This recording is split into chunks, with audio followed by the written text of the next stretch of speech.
De todo lo que estoy leyendo, viendo y escuchando estos días, me quedo con una reflexión que he leído de mi amigo Pere Cardús esta mañana.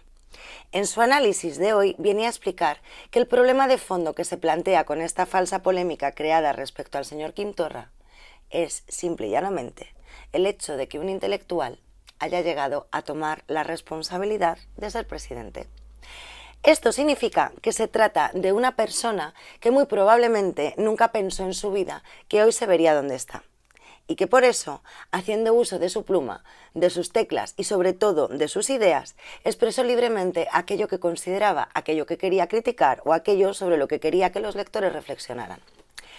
Es curioso que al leer los escritos de Torra, que tanto se están criticando por parte de algunas, y de los medios afines y financiados para ello, una descubra que pueden entenderse perfectamente y sin ánimo difamatorio, ni racista ni xenófobo.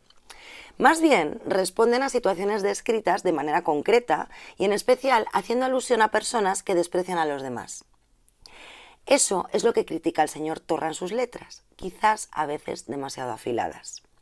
O sea, que criticar con vehemencia a quien ofende, agrede, supone, en definitiva, una defensa de la convivencia. Sí, piénselo despacio. Y otra cosa. Pregúntenle a quien le hable de esos artículos si los ha leído, porque hasta ahora a mí todo el mundo me ha dicho que no. Si yo le digo a usted que Xavier García Albiol es un bestia por decir que los romanos eran delincuentes, o que Mariano Rajoy es un impresentable por justificar genéticamente a las clases sociales, o que Jiménez Los Santos es un fanático al que le ciega el odio cuando desea muertes y bombardeos, yo estoy haciendo uso de mi libertad de expresión, porque se lo estoy diciendo a usted, además, en un artículo de opinión, ejerciendo la libertad que se supone que tengo. Me baso en hechos y hago mi valoración personal.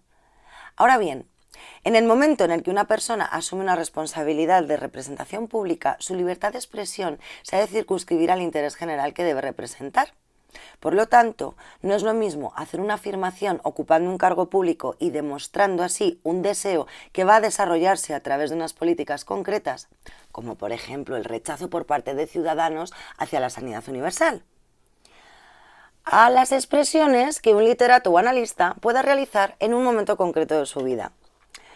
Como decía Cardús esta mañana, y concretamente respecto a Inés Arrimadas, no encontraremos artículos escritos por parte de ella, porque ella nunca dijo nada, porque nunca le dio por pensar, investigar y elaborar ideas más allá de los intereses de una campaña política, que muy probablemente ni siquiera desarrolle ella. ¿Qué quiere que le diga? Lo importante para mí es valorar a nuestros políticos por las políticas que defienden y por su honradez como representantes públicos, además de comprobar efectivamente lo que hayan dicho o lo que no hayan dicho cuando sean actos de xenofobia o racismo. Y basándonos en ello, no me cabe duda, el Partido Popular y Ciudadanos han promovido medidas xenófobas y racistas. Y esto es lo que al pueblo hay que explicarle. Y si no, presten atención a todo esto que va a salir ahora. 1, 2, 3, 4, 5, 6, 7 y 8. Unas pequeñas muestras de información para que se den cuenta de quién actúa aquí realmente con xenofobia y con racismo. Lástima que todo esto demuestre que se han intentado sacar de contexto ciertas frases y además otras se han inventado deliberadamente. ¿Por qué? Porque simplemente no se quiere a un presidente independentista como el señor Quim Torra.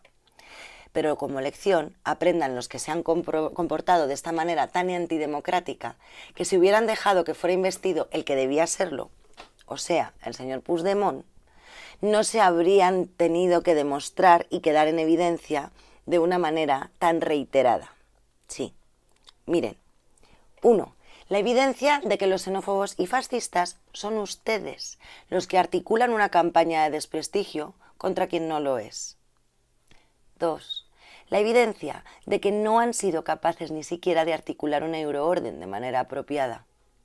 Habría que revisar dónde han estudiado algunos la carrera y de qué manera se han sacado los títulos. 3. La evidencia de que no ha existido ningún tipo de delito en los hechos que le han contado al juez de Alemania. 4. La evidencia de que se han gastado casi 90 millones de euros de mi dinero, del de todos los españoles, en enviar policías a apalear a los ciudadanos de Cataluña el día que quisieron introducir papeletas en urnas de los chinos, según Montoro. Dejen de utilizar la justicia, los medios de información y la mentira para tratar de cubrir tanto despropósito.